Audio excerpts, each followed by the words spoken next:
예, 2021년이 밝았습니다. 보통 첫 해를 이렇게 시작을 할 때 기대나 또한 꿈 이런 것을 갖다가 굉장히 많이 갖고 싶어 합니다. 올해도 벌써 이제 입학해야 되는 학생들이 또 있어요. 예, 처음으로 이제 초등학교에 입학할 이런 학생들도 있고 또 졸업해야 되는 학생들도 있고 뭐 이렇습니다. 예, 그런데 실제로 보면 작년에 우리가 굉장히 일상이라고 하는 것을 잃어버렸습니다. 일상이라는 걸 다 잃어버렸죠. 예, 아주 당연하다고 생각하던 것들을 우리가 다 이제 당연하지 않은 시대가 돼버리고 말았습니다. 자녀들은 졸업도 하지 못했고 입학도 하지 못했고 또 유치원 아이들은 1년 동안 얼마나 내가 재밌게 잘 자랐는지 재롱잔치도 하지 못했고 학생들은 학교 생활을 다 잃어버렸고 또 예배생활, 경제생활 등등 사실은 다 엉망이 되어 버렸습니다. 또 얼마 전에 다큐멘터리를 보니까 이 팬데믹 때문에 재택근무가 많아지는 사람들이 처음엔 좀 괜찮다가 지금은 스트레스가 어마어마하다 그래요. 그래서 뭐 조그만 호텔을 하나를 빌려서 출근을 하는 사람들도 따로 있다고 하고 생활의 리듬이 다 깨져버리고 뭐 이런 이야기들. 그래서 일상이 그냥 다 엉망이 되어버렸다. 뭐 이렇게 이야기합니다.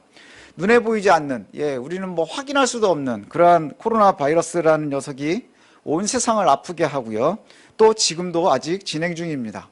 뭐 우리는 연말에 백신이 나오면 금방 괜찮아질 것처럼 그렇게 기대를 했었는데 들려오는 소식에 의하면 뭐 그대로 된다고 하면 사실은 우리가 이 바이러스로부터 완전히 안전해지는 거는 또 시간이 조금 더 필요할 것 같습니다. 이렇게 아픈 상황에서도요, 변하지 않는 게 뭐냐? 새해는 온다는 거예요. 시간은 계속 간다는 거죠. 그걸 알 수 있는 게 뭐냐 하면 벌써 입대한 우리 아들이 군 생활을 5%나 했다고 0.5%인가 5%인가 했다고 벌써 나오더라고요. 이제 500일 조금 넘게 이제 남았답니다. 제대까지. 근데 2021년 벌써 이렇게 되었습니다. 시간은 그냥 계속 가는 거죠. 그래서 우리 성도들에게 어떤 말씀이 좋을까 고민을 하다가 오늘 본문을 좀 선택을 해봤습니다. 요한일서 5장의 말씀입니다. 요한일서 특별히 이제 요한서신이라고 구분이 됩니다. 요한 사도가 쓴, 어떤 이들은 뭐 요한 장로라고도 얘기하고, 이 요한서신은요, 일상적으로 보통 주후 한 90년경 내외로 이렇게 봅니다. 늦게 보는 사람들은 90년, 조금 일찍 보는 사람들도 있고 이렇습니다. 그때 즈음에 쓴 것으로 이렇게 알려져 있습니다. 이때의 시기를 갖다가 보면 교회가 정말 어려움을 겪는 시기였어요.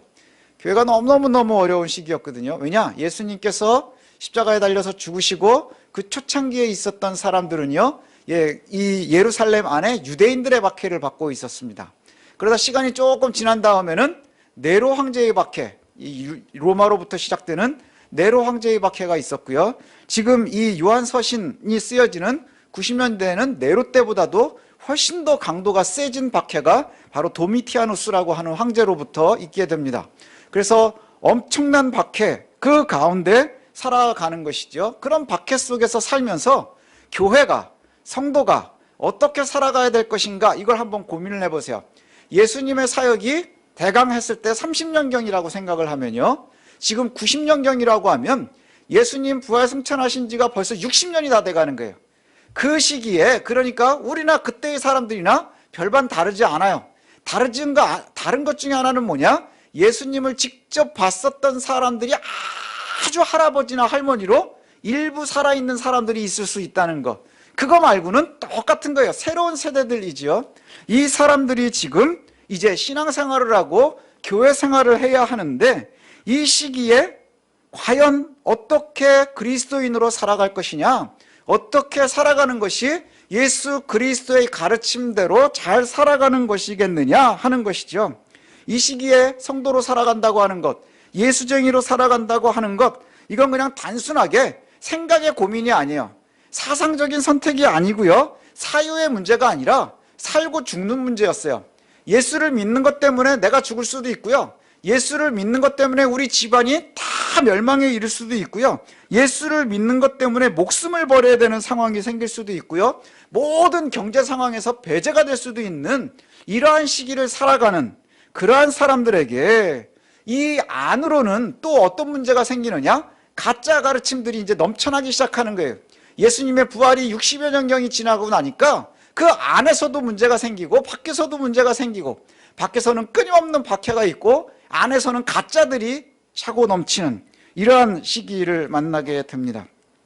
이 시기가 가만히 생각을 해보면 지금 작년에 우리가 겪었었던, 그리고 올해 우리가 또 겪어야 되는 이러한 시기와 별로 다르지 않은 것 같아요. 그 경험과 많이 다르지 않은 것 같습니다. 코로나 때문에 외부의 위협이 많이 있지요. 이것 때문에 우리가 예배에 모이는 것도 힘들어지고 있습니다. 코로나라는 것, 그냥 단순하게 처음에는 독감 같은 건 줄 알았고 한두 주 예배 같이 못 드리면 되는 줄 알고 그냥 그렇게 시작을 했는데, 이것이 1년이 지나갔고 앞으로의 1년도 어쩔지 알 수 없고, 또 사람들이, 전문가들이 얘기하는 것은 그냥 풍토병과 같이 또 우리와 함께 가야 되는 것을 대비해야 된다, 뭐 이런 소리가 나오니까 우리가 굉장히 두려움 가운데 있습니다. 이 코로나라고 하는 위협 때문에 우리가 받아야 되는 여러 가지 어려움들이 있죠. 뉴스에 보면 생존의 문제입니다. 또 그것이 굉장히 큰 어려움들을 많이 만들어내는데, 그럼에도 불구하고 성도들은, 교회들은 어떻게 해야 될 것인가 하는 것이 안에서도 굉장히 문제가 많았어요. 대면 예배를 하는 것이 맞느냐 안 하는 것이 맞느냐, 지금도 끊임없이 갈등 중이지요. 비대면으로 할 것이냐 대면으로 할 것이냐, 교회와 정부와의 관계는 어떻게 할 것이냐, 사회 속에서 교회의 역할은 뭐냐, 성도는 어떻게 역할을 해야 되고 어떤 위치에 서 있어야 되느냐 등등이 굉장히 많은 것들이 내부에서도 문제가 다 드러나기 시작을 한 거예요. 초대교회와 다르지 않아요. 외부에서의 공격, 내부에서의 문제, 이런 것들에 우리가 노출되어 있다는 것이죠. 과연 이때의 성도들은 어떻게 살아가야 하느냐 하는 거예요. 어떻게 살아가야 되느냐, 우리가 정말 민낯이 다 드러나고 그에 대해서 이야기하고 있는 목회자들의 반응도 다르고 교회들의 반응도 다르고 성도들의 반응도 다르고 다 천차만별 다르고, 그러한 혼란의 시기를 거치고 새해가 되었지만 또 바뀐 건 하나도 없단 말이죠. 그저 새 달력을 낀 것, 그 다음에 12라고 써 있었던 달력에 1이라고 써져 있는 것, 이것 말고는 별로 달라진 게 없어요. 그러나 우리가 하루하루를 또 살아가야 한다는 것이죠. 우리가 어떤 마음을 가져야 할지, 새해에는 어떤 목표를 가져야 될지 정말 진지하게 고민해 봐야 될 것 같습니다. 요한 사도는요, 오늘 우리에게 이렇게 시작을 합니다.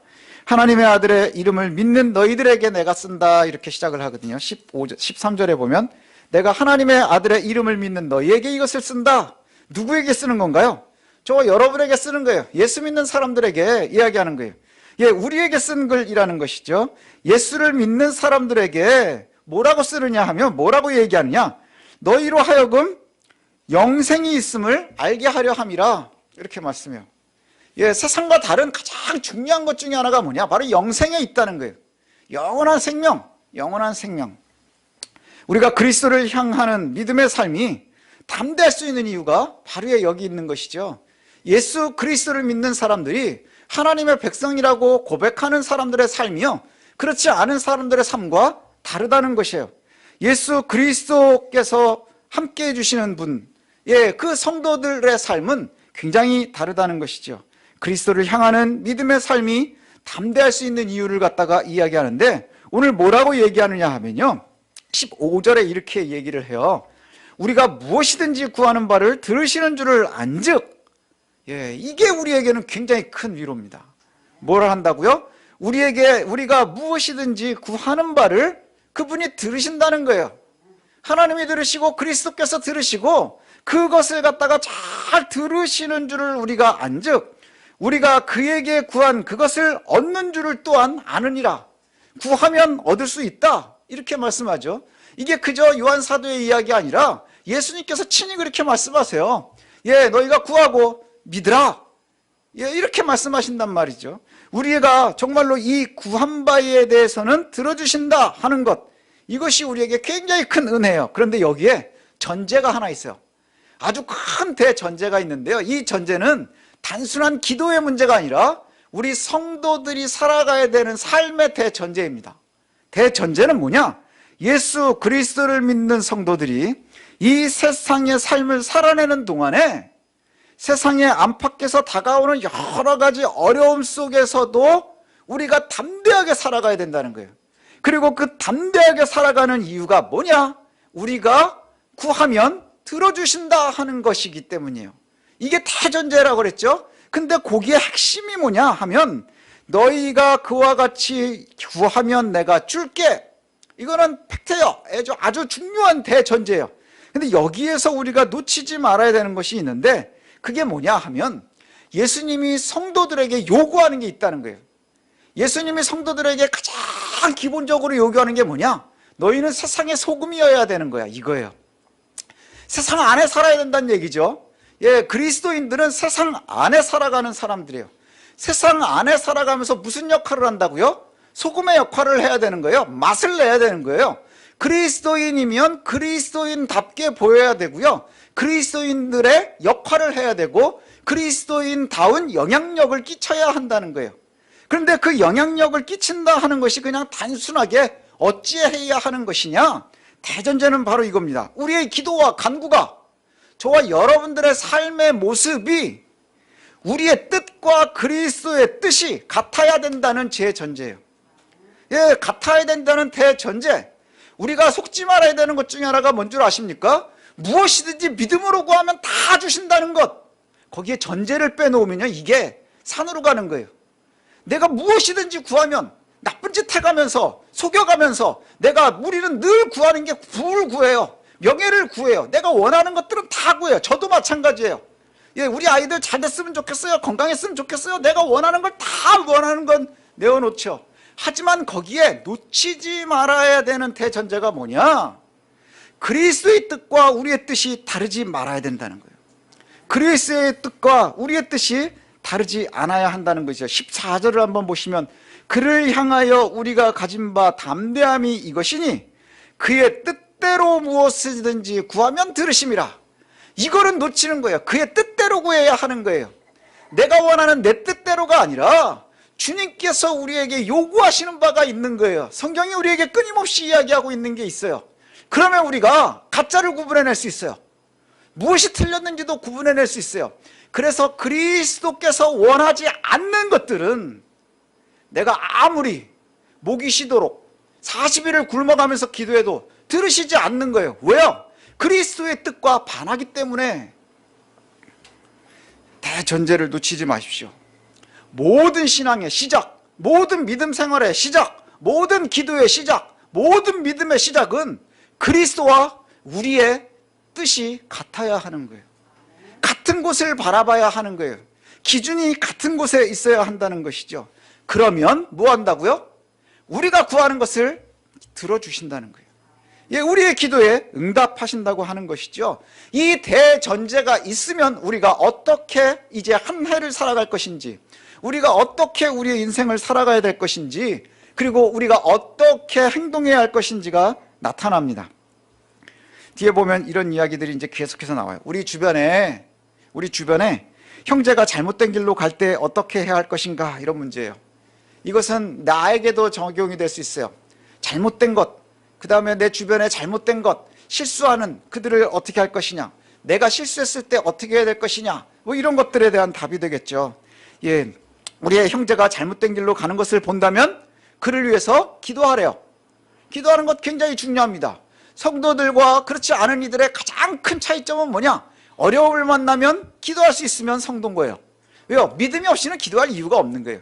그냥 뭐 미국 사람들 욕하듯이 예수님 이름 부르는 게 그게 기도가 아닌 것 우리가 잘 알죠. 우리가 정말로 마음으로 하나님께 원하는 것을 갖다가 내어놓는 것, 이게 기도란 말이죠. 그 기도할 수 있는 게 중요한데, 그 기도에 뭐라고 얘기하느냐? 우리의 형제들 중에 우리의 주변에서 잘못되는 것들이 있으면, 그 다음에 실수하는 것들이 있으면, 그런 것들이 보이면 기도하래요. 이것이 참 중요합니다. 기도하래요. 요한은 두 가지의 얘기를 합니다. 여기에 보면 죄가 두 가지 종류가 있는데, 하나는 죽을 죄가 있고요, 하나는 죽지 않을 죄가 있대요. 예, 그쵸? 죽을 죄가 있고 죽지 않을 죄가 있대요. 그러니까 사형에 처해야 되는 게 있고 그렇지 않은 게 있고, 뭐 이렇게 생각하면 될 것 같아요. 요한은 죄가 두 가지가 있는데 죽을 죄와 죽지 않을 죄가 있다, 이렇게 얘기했어요. 뭐가 죽을 죄냐? 예, 뭐가 죽을 죄냐? 이거는 정확하게 본문에서는 구분은 되지 않지만 우리가 앞, 뒤 문맥, 그 다음에 성경이 이야기하는 것을 추측을 해보면 예수님이 이 땅에 육신으로 오셨다고 하는 것을 부인하는 거예요. 당시에 이단이 영지주의가 아주 컸거든요. 영지주의가 뭐예요? 영지주의는 영과 육을 구분을 하는 거라 그랬죠. 헬라의 철학에 비해서 플라톤의 철학이 아주 기반이 돼서 영과 육을 구분하는 거예요. 그래서 육신은 원래 별 볼 일 없는 거야. 영혼만 우리가 잘 믿으면 되는 거야. 이게 한국 교회도 굉장히 많아요, 은연 중에. 그래서 내가 예수 믿음으로 구원받았어 하는 그 대전제만 붙잡고는요, 지 삶은 개차반처럼 살면서 자기는 굉장히 경건한 줄 알고 사는 사람들이 정말 많다는 거예요. 그러나 여기에서 대전제가 틀리는 거죠. 그리스도와 같은 것을 바라봐야 되는 거예요. 오늘도 본문에서 나오는 게 바로 이 영주주의들을 얘기하는 것 같아요.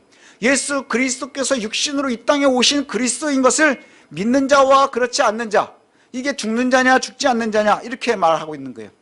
그러면 오늘날 우리에게는 어떻게 적용이 될 수 있을까 하는 거예요. 당시의 예로는 교회 안에 영지주의자들, 그래서 그리스도의 복음을 갖다가 잘못 이야기하고 있고 가짜 복음을 이야기하고 있는 사람들은 죽을 죄래요. 죽을 죄. 이 사람들을 위해서는 기도하지 말래요. 그런데 오늘 같은 때는, 그럼 지금 우리가 살고 있는 이 시기에는 어떤 것들에 들어갈 수 있을까요? 교회 안에 만연되어 있는 가짜 복음들이에요.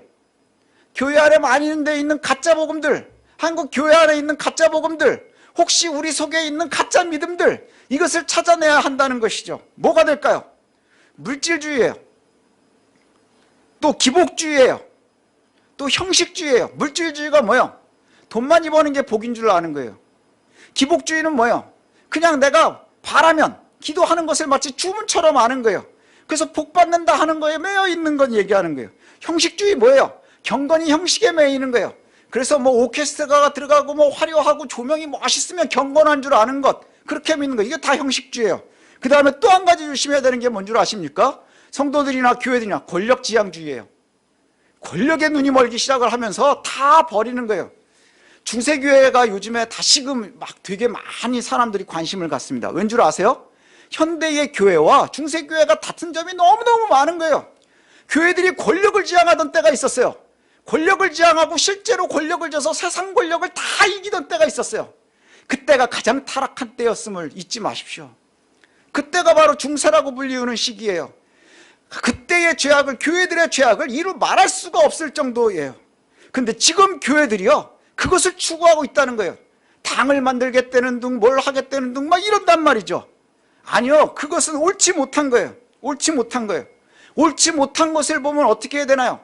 그들을 위해서 기도하는 것이 아니라, 오늘은 여기에 뭐라고 얘기하느냐, 요한은 기도하는 것이 아니라 그들을 위해서는 기도하지 않는데요. 그럼 뭘 해야 되느냐? 단절해내야 되는 거예요. 끊어내야 되는 거예요. 끊어내야 되는 것. 몸에 상처가 났어요. 그래서 골맞습니다. 그럼 그것도 내 거니까 잘 데리고 가야 되는 건가요? 아니요. 고름은요, 아주 고통스럽지만 짜내야 상처가 낫는 거예요. 고통스러워도 짜내야 상처가 낫는 거예요. 그것이 바로 단절입니다. 단절은 쉽지가 않아요. 아주 작은 습관 하나를 바꿔도요, 얼마나 고통스러운 줄 아십니까? 예배가 끝나고 나면요, 우리 오른손잡이 성도님들은 왼손으로 양치질 한번 해보십시오. 그러면은 그 칫솔이 그렇게 아픈지 모를 거예요. 여기 찌르고 저기 찌르고 얼마나 고통스러운지 몰라요. 오른손으로 먹던 밥을 왼손으로 한번 먹으라 그러면 사람이 얼마나 지저분해지는지 몰라요. 그게 바로 고통인 거예요. 우리가 익숙한 것에서부터 습관을 갖다 고치려도 어려운데, 단절한다고 하는 것 굉장히 쉽지 않습니다. 하지만 옳지 못한 것을 만나면, 죽을 죄를 만나면 단절해야 하는 거예요. 단절하십시오. 그럼 무엇이 죽을 죄이냐? 대전제를 생각해 보면 돼요. 그리스도의 뜻과 맞는가? 그리스도의 뜻과 맞는가? 그러나 고칠 수 있는 것들이 있답니다. 고칠 수 있는 사망에 이르는 죄, 이것이 있어요. 뭐냐 하면 18절을 한번 좀 우리가 한번 볼까요? 18절.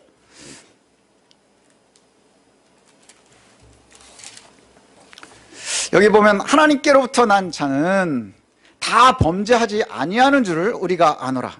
하나님께로부터 나신 자가 그를 지키심에 악한 자가 그를 만지지도 못하느니라. 하나님께로부터 난 자, 성도들을 이야기하죠. 하나님께 매여 있는 사람들, 그 사람들은 다 범죄하지 아니하는 줄 내가 안다. 여기의 얘기는 어떤 의미를 가지고 있느냐면요, 성도들은 죄를 계속해서 반복해 짓지 않는다는 의미예요. 계속해서 반복해서 짓지 않는다는 것이죠. 그러니 그게 뭐예요? 실수를 한 사람들은, 실수라는 것과 아니면 정말 나쁜 것의 차이가 뭔 줄 아십니까? 반복되면 나쁜 놈인 거예요. 나쁜 짓을 반복하면 나쁜 거예요. 하지만 실수할 수 있어요. 실수는 빨리 고치게 돼 있어요. 아, 내가 실수했네? 그럼 사람들이 빠르게 고칩니다. 그리고 그것을 갖다가 수정하고 싶어 합니다. 그리고 수정을 할 수 있어요. 근데 정말 나쁜 사람들은 계속되어지는 거예요. 이 차이가 굉장히 큽니다. 성도는 계속해서 죄를 짓지 않습니다. 계속해서 죄를 습관화하지 않는다는 것이죠. 여기에 보면 그렇게 얘기를 해요. 예수님이 보호하시기 때문이래요. 예수님이 보호하시기 때문에 나신 자가, 그리스도가 그를 지키신대요. 그래서 악한 자가 그를 만지지도 못하게 하신대요. 완전히 단절을 시킨다는 거죠. 우리가 너무 예쁜 아기들이 있으면 엄마가 이렇게 딱 안고 있죠. 안고 있어요. 그럼 누가 터치할 수 있나요? 터치 못하는 거예요. 악한 자들이 터치할 수 없는 거예요. 악마가 그를 해치지 못하는 거예요. 사탄이 그를 건들지 못하는 것이죠. 우리는 성도들은 하나님의 보호 아래 있는 거예요. 하나님의 보호 아래 있어요. 그리고 세상은 악에 속해 있다, 이렇게 말합니다. 이것은 뭐냐? 나 말고 세상은 다 더러운 것이냐? 나 말고 세상은 다 악한 것이냐? 아니요. 세상은 하나님께 속해 있지 않는 자들을 이야기하는 거예요. 하나님께 속해 있지 않은 자들. 그러나 우리는 하나님께 속해 있기 때문에 계속해서 반복해서 죄짓지 않을 거예요. 그리고 빠르게 되돌릴 수 있을 거예요. 그리고 그리스도와 함께 같은 생각을 하게 될 거예요. 우리에게 지각을 주셨습니다. 그 결과 우리는 참된 자 예수 그리스도를 알고 있는 거예요. 그리고 우리가 예수 그리스도 안에 속해 있고 그분이 하나님이시라는 것, 그것을 우리가 잘 알고 있습니다. 그래서 저와 여러분들이요, 이걸 기억했으면 좋겠습니다. 21절, 이게 결론이에요. 자녀들아, 너희 자신을 지켜 우상에게서 멀리하라.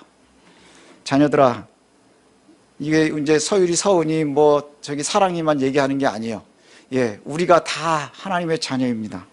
자녀들아, 자신을 지켜, 너를 지켜 우상에게서 멀리하라. 이 얘기는요, 나를 어떻게 지키는 거예요? 우상과 단절하는 것이 나를 지키는 거예요. 뭐가 우상일까요? 아까 얘기했었던 지금 현재 우리에게 가장 중요한 것, 물질주의, 기복주의, 권력지향주의, 예, 그리스도의 복음과 떨어져 있는 동떨어진 것을 갖다가 자꾸 잘못된 믿음으로 구하는 것, 이것입니다. 성도 여러분, 스스로를 좀 잘 지켰으면 좋겠습니다. 그리스도의 가르치심과 또 다른 우리가 원하는 욕심과 욕망으로부터 좀 멀어질 수 있었으면 좋겠습니다. 이런 욕심이 결국은 거짓된 가르침이 우리를 약하게 만드는 거예요. 얼마나 많은 가짜들이 정말 많이 들어와 있는지 몰라요. 그리고 여러분들이 굉장히 깨어서 끊임없이 여러분들의 지각을 하나님의 말씀 앞에서 예민하게 봐야 되는 이유가 뭔 줄 아십니까? 저도 역시 유혹에 매일매일 흔들리기 때문인 거예요. 저도 가짜에 노출되어 있기 때문인 것이죠. 우리가 스스로를 지키는데 끊임없이 노력해야 합니다. 우리가 욕심을 놓치지 못하는 순간에 어느 순간인가 무장 해제되어 버리는 거예요. 그리스도의 복음, 하나님의 은혜의 무장으로부터 해제되어 버린다는 것이죠. 이제 올 한 해는 우리가 가지고 있었던 이전의 모든 우상들로부터 단절되는, 끊어버리는, 그리고 승리할 수 있는 저와 여러분들의 모습을 가졌으면 좋겠습니다. 스스로 우상에게서 지켜내는 성도, 힘있는 성도의 모습으로 올 한 해 힘있게 승리하시기를 소원합니다.